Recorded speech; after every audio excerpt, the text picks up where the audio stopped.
So why don't we start our Q&A right now with our friends from the press. Starting off with Fernande Guzman. Wow. Fernan? Congratulations, I'm here. Asan siya? Fernan, magparamdam ka naman. Yes, I'm here. Okay, can you raise your hand? Where Here in is the Fernan? center. Over. Yes. Okay, there. Hi, hi. Hi, Sir Fernan. Yes, good evening sa lahat ng cast ng Uninvited. At siyempre, ang tanong ko ay, kung nakaranas na ba kayo ang ma-experience na hindi kayo invited pero umattend kayo sa isang party or events? At bakit? Ayun. You would love to address this question To too? all the cast of the Uninvited, sa lahat ng cast. Sa lahat ng cast. Okay. Maybe anyone from the cast who has experienced that? Na hindi sila invited. Na Hindi raw sila- na-invite. Pero umattend. Ganun. Pero gate crasher talaga. Gate crasher kayo. Ganun. Okay. Among our cast, may Who wants naka-experience. to answer first? Yes, Sir Aga. Parang wala pa yata. Parang hindi ako invited, dumating ako. Parang hindi pa. Unang-una, tamad talaga ako. So, pag iniimbitahan ako, di po ako dumarating talaga. But wala pa naman. Pero madami na ako nakita mga nag-gate crash talaga. Medyo nakakahiya ngayon na invite. Hindi ka Pero- na-invite, tapos dumating Pero ka. okay na naman. Parang pagka nandun na, wala ka naman magagawa. Basta masaya lang. Oo, oo. Huwag lang manggugulo, di ba? Huwag ka lamang gugulo. Tama naman. Okay, thank you so much, Sir Fernan, for that question. Are you happy? Isa lang ang sumagot eh. Okay. Gusto niya lahat. May mga, ano ba? Okay. With all honesty, hindi ko pa nasubukan talaga. Lahat ng pinuntahan kong affair, I make sure na talaga, imbitado ako, invited ako. Okay. Nads? Nads? Nadine, Nads. Nag-gate crush ka na ba? Grabe naman yung baka may sikreto si Nadine. No, but I guess, because alam mo na yun, pag magkakaibigan kasi kayo, pag na-invite ka, or kahit hindi ka na-invite directly nung may party or nung may birthday, parang naghahatakot, o mag-invite ka ng ibang friends mo, magsama ka ng maraming tao. So, minsan nasasama ako. Pero pagdating ko naman doon, uy, so happy that you're here. So, I don't know if that's considered, I mean, siguro, considered siya as gate crashing. But, Pwede ring late Pwede ba? invite Oo, or oo. on the spot. Uy, On the spot yung invite. mahiya naman yung gumawa ng party na, uy, ba't nandito si Nadine Lustre? Ha? Ano ba to? So, dapat happy ka Ginagawa na. niya dito. Yeah. Yun, wala pa namang gano'n. Wala pa naman ng gano'n na Thank experience. Thank you, Sir Thank you Fernan. so much, Sir Fernando Guzman. Thank you. Okay, up next. Next question will come from John Milo Severo of philstar.com. Hello, congrats agad. there. Pinuntahan namin route ni Dodo. And then, ayun, nasulat yung script. Ang ganda. Thankful ako nagustuhan ng buong cast dito. So, ayun po, pelikula na siya ngayon. Thanks, Direk. Congrats. Thank you for that question. Ganda yung creative process din, tsaka ganda. Parang dami ko nasabi dun sa sinabi ko. But thank you talaga. Direk Direk. Dan. Okay, up next, let's ask Jerry Olea. First question. Jerry. Ito, of course, alam namin na hindi madali yung istorya ng Uninvited. Initially, ang tawag pa nga namin dito, Project Red. Pero nung nilayout na nila yung istorya, hindi talaga madali at talagang importante yung mga characters dun sa movie para maging epektibo. Nung nabuo na yun, masakit na ako, tuloy pa rin kasi na-inspire at na-in-love ako sa Uninvited. Salamat, Ate. Totoo yan. Nung sinabi nga sa akin kasama si Nadine, sabi ko, si Nadine, leading lady ko siya. Sabi, hindi. Anak mo siya. Sabi ko, buti naman. Yun lang. Maraming salamat. Maraming salamat. Thank you, Sir Jerry, Okay for that ba? question. Sir Jerry, thank you We very love that much. question. Sir And that Jerry. interaction Oh, yeah. too, no? Safe to say, yung kandila na kay Miss Vilma pa. Hindi na isole. Hindi na Kasi isusole. umuo eh. Oo. But when actually Miss Vilma was telling everyone na, you got a powerful cast, I looked at Gio and RK over there. Grabe yung ngiti nila talaga. Well, we really agree. And also, let me just remind everyone that this film happens in just one night. Ang galing. Ang galing. So, we're so excited for that, especially with all the scenes na mangyayari doon. But before that, we'd love to acknowledge The presence yes, of Secretary Ralph Recto. who's right there? And Ryan. Hi. Hi. We're just here. Thank you for attending the ball. Okay. Next question will come from Jessica Ann Evangelista of Inquirer. Good evening po and congratulations. My first question po would be for Miss Nadine. Miss Nadine, trending po yung trailer nyo. So I would just like to ask, can you share how similar or different are you with your character, Nicole? And the scene po with Sir Aga, was that awkward to shoot? Knowing po yung batuhan nyo ng lines is parang may malice from Sir Aga's side po. Oh, okay. Talking about that certain scene, that teaser that we saw a while ago. Ladies first? I guess I would start with the similarities. Medyo mahirap kasi sobrang polar opposites kami ni Nicole. So I think si Nicole kasi parang sobrang extreme siya na parang mayaman. Tapos, alam mo yun, lahat ng vices ginagawa niya. And then in a way parang may hatred siya towards her dad. And kung ano man yung nangyayari dun sa mundo niya. Ako naman, chill lang naman ako. I'm okay with everything. Also, my relationship with my dad is not exactly the same. Pero ang similarity namin siguro ni Nicole, I would say, is parehas kaming palaban. And that scene actually was really funny kasi every time after ng eksena, naalala ko merong mga adlib si Kuya Aga na, as in paglabas ko ng pintuan after the scene, tawa ako ng tawa. I don't know if it's gonna be in the scene or in the film, pero iba yung pakiramdam na maka-eksena ko si Kuya Aga. Medyo, hindi naman siya awkward. Parang I think if ever, if anything, mas natuwa ako na itawid namin yung eksena ng ganun. Pero I would say na medyo, you know, when you watch the trailer, parang medyo triggering siya in a way. I guess nakakatawa lang kasi knowing Kuya Aga, even in a short while, sobrang layo din ng personality niya kay Gilly. Thank you. Wow. Thank po. you, Nadine. Another question po for Miss Vilma Santos naman po. Oh, okay. Miss Vilma Santos, when you had the talk po in UST, I remember you saying that you would only accept roles with substance and you're not retiring from acting, but you will be selected when it comes to the roles that you will say yes to. So, what may pressure po ba on your side to accept this role, knowing that you were Best Actress last year in the MMFF? Oh, yeah, that's very true. Kasi at this point in time of my career, ang hirap na akong humanap ng isang role na babagay sa edad ko at yung role that will challenge me. Kasi sa more than 62 years in the industry, parang ang pakiramdam ko, ang dami ko na ring nagawang iba't ibang klaseng character. And yung iba pa ulit-ulit na. So itong status ko ngayon, parang sabi ko, I don't want to do a movie para sabihin nila na meron lang akong ginawang pelikula. Kung meron man akong gagawing pelikula, I will make sure, at this point in time of my career and my age, I will make sure that I will do a movie that I think can still challenge me. And itong Uninvited at yung role ko, palagay ko kahit paano na-challenge ako. Kaya nandito yung movie naming Uninvited. I don't think about winning the Best Actress last year sa MMFF. Miski when we were meeting about this movie, ang gusto ko lang, makagawa kami ng isang magandang movie na kaya naming ipagmalaki lahat. Yun ang nasa isip namin. Thank you. Thank you. All right. Thank you. Maraming salamat for the question, my dear. May less pa daw po. Sorry? Sorry. As much last as we one. want to entertain all the questions, we're only given Ample amount of time. So in the spirit of fairness, one question per person na po tayo. Thank you so much for understanding.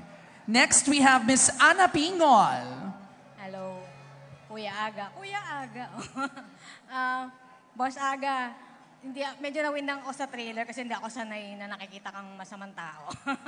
Pero gaano kahirap o kadali for you to accept this role? And gaano siya ka-dark? Gaano kahirap?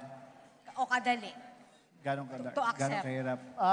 Hindi, with all honesty and all humility, hindi po siya mahirap gawin pag ang kasama mo, puro magagaling. It was really an experience para sa akin. I was just having fun on set. Masaya ko siyang ginawa. Masaya maging masama. Hindi, sa pelikula. I mean, nag-usap kami ni Direk kasi pag sinabing masama ang biro na po yun, sa pelikula. Pinag-usapan namin na wag naman tayong gumawa ng masama na typical, alam mo na, masama ka lang.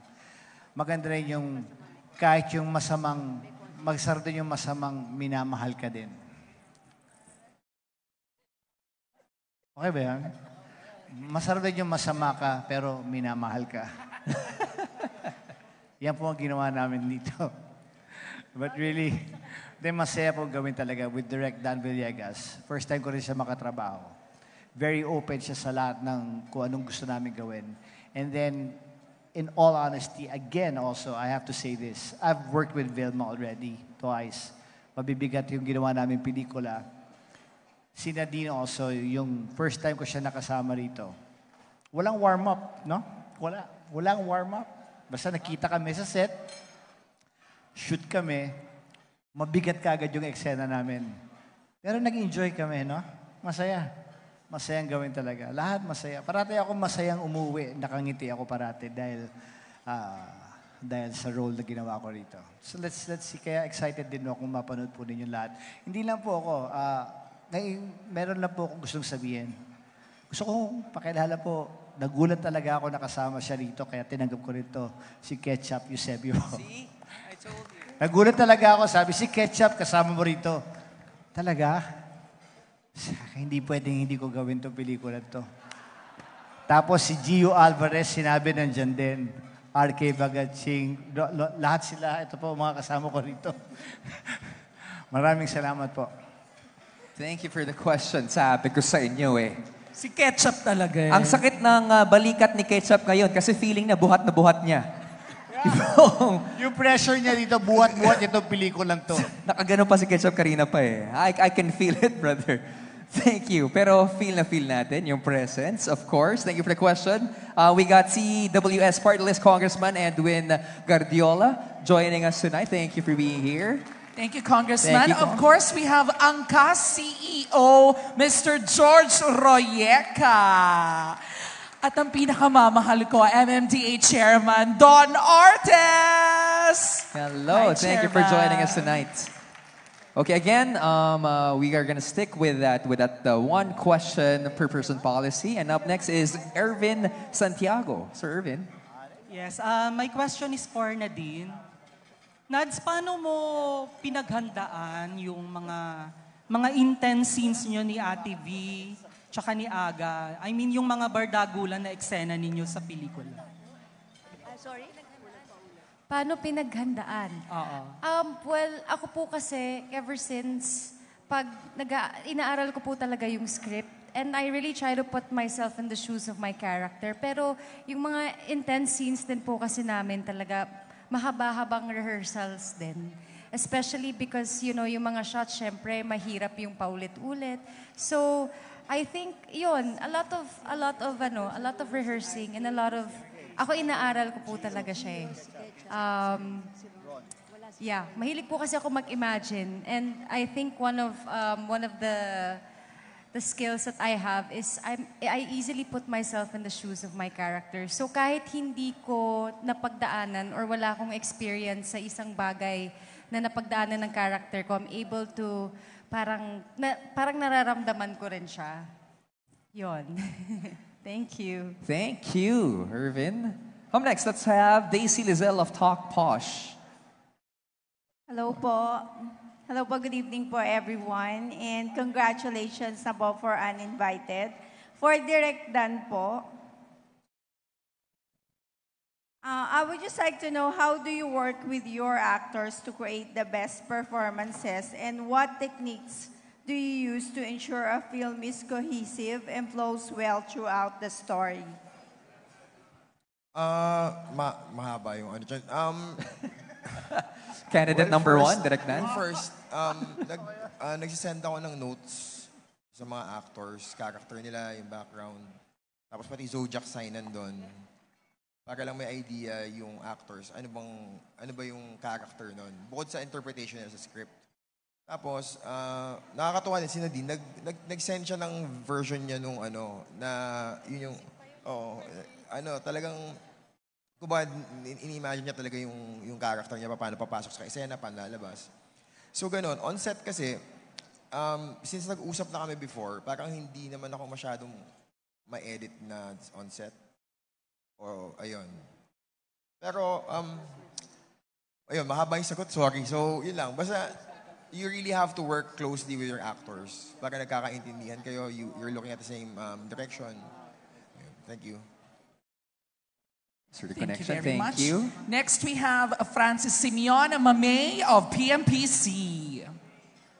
Good evening and congratulations to all of you. Hi, Ate V. Francis po. Ate V, you had an entry also last year and you have another one this year. Does it mean mapapanood namin kayo muli on the big screen every MMFF, or you have other movies to do for next year that's not intended for the MMFF? Thank you. Hindi naman. Thank you, Francis. Hindi naman, Francis, nagkataon lang na isali itong uling Uninvited sa Metro Manila Film Festival. Again, if I may reiterate, when we were planning, conceptualizing the story of this movie, yung mga meetings namin, wala sa plano namin isali to sa MMFF. Ang usapan nga lang namin talaga is to really make a good film, a good movie that we really can be proud of. Pero biglang sinuwerte naman at naipasok sa MMFF at natanggap. So, not necessarily may plano naman ako yearly. Nagkataon lang magkasunod na when I met you in Tokyo and then this year, meron akong uling movie na napasali, yung Uninvited. So, siguro, baka it was meant to be. Ganun lang yon, Francis. Thank you, Francis. And here's us hoping to see you again next year. And every year after that. Thank you. Right now, let's have John of Fontanilla of PMPC. Hi, Sir John. Hello, Robbie. Congratulations, everyone. My question is for Nadine Lustre. Ayan. Nadine, how's working with such amazing and award-winning actors like Ate V, and then si Sir Aga, na sobrang huhusay? Kinakabahan ka pa ba?